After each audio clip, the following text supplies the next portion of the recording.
आज मैं आपको उन दिलचस्प परियोजनाओं के बारे में बताना चाहूंगा जिन्हें हमने हाल ही में पूरा किया है। हमें बोतलों पर पराबैंगनी कीटाणुशोधन को एकीकृत करने के अनुरोध के साथ प्रमुख डेयरी चिंताओं में से एक से संपर्क किया गया था, जिसमें योगहर्ट्स डाले जाते हैं। इस कॉन्सेप्ट में एक व्यापक समाधान शामिल है, अर्थात यह उपकरणों की स्थापना और निर्माण के लिए एक अनुबंध समाप्त करता है, जो आवश्यक खुराक के साथ कंटेनरों को कीटाणुरहित करना चाहिए। यही है, इस अनुबंध को पूरा करने की कसौटी उनके उपकरणों के एक विशिष्ट स्थान पर आवश्यक खुराक प्राप्त करना है। हमारे विशेषज्ञों ने सुविधा का दौरा किया और उपकरणों की संभावित स्थापना के स्थान को स्थापित और निर्धारित किया। इसके बाद शरीर बनाया गया था, या बल्कि शरीर, जैसे आपके पास यहां क्या है। तदनुसार कन्वेयर की गति और आवश्यक खुराक के आधार पर, जो 35 mgj प्रति सेंटीमीटर वर्ग था, आवश्यक शक्ति की गणना की गई थी। और यह पता चला कि हमें लगभग 500 वाट लैंप की आपूर्ति करने की आवश्यकता थी। तदनुसार जगह को लगभग 1 मीटर के आकार प्रतिबंध के साथ चुना गया था, और हमने फैसला किया कि 3 लैंप लगाना आवश्यक था, प्रत्येक में लगभग 180 वाट की शक्ति थी। हमने मामला बनाया।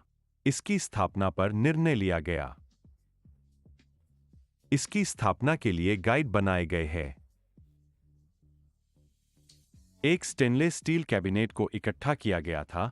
इसके लिए एक रैक बनाया गया था, पूर्वसम्मत स्थापना स्थान और बढ़ते तरीके। इसके अलावा उपकरण की निर्धारित मरम्मत के दौरान, दिन के दौरान, हमारी टीम ने छोड़ दिया, जिसने इस उपकरण की नियोजित मरम्मत के दौरान अपने सभी उपकरणों को उस पर एकीकृत किया, इसे की बिजली आपूर्ति प्रणाली से जोड़ा, और ग्राहक को अपनी लाइन के डाउनटाइम के बिना आवश्यक समाधान प्राप्त हुआ, और प्राप्त किया कंटेनर कीटाणुशोधन की बढ़ी हुई दक्षता, जिसने उसे उत्पाद को खराब करने की लागत को कम।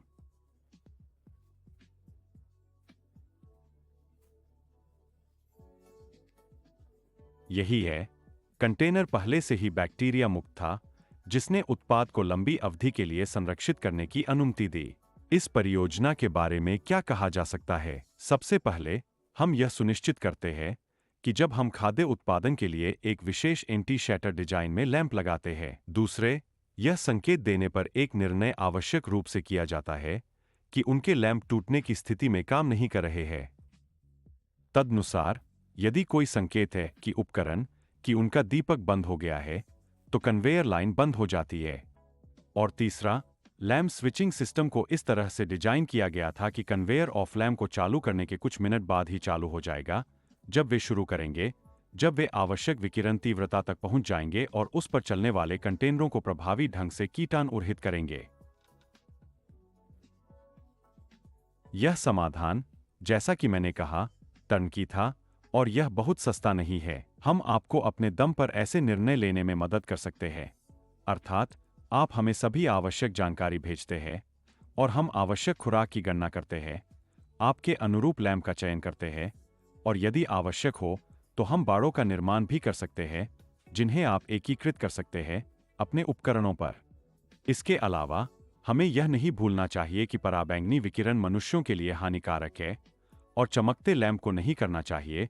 पराबैंगनी विकिरण का प्रकाश उपकरण के पास काम करने वाले कर्मचारियों पर नहीं पड़ना चाहिए। इसलिए विशेष रूप से इस सुविधा में हमने लोचदार सिलिकॉन शीट का चयन किया, जिसने विकिरण प्रसार के सभी संभावित तरीकों को बंद कर दिया। खैर, मैंने आपके साथ हमारी दिलचस्प परियोजना साझा की है। हमारे साथ रहें, हम आपको और बताएंगे। धन्यवाद।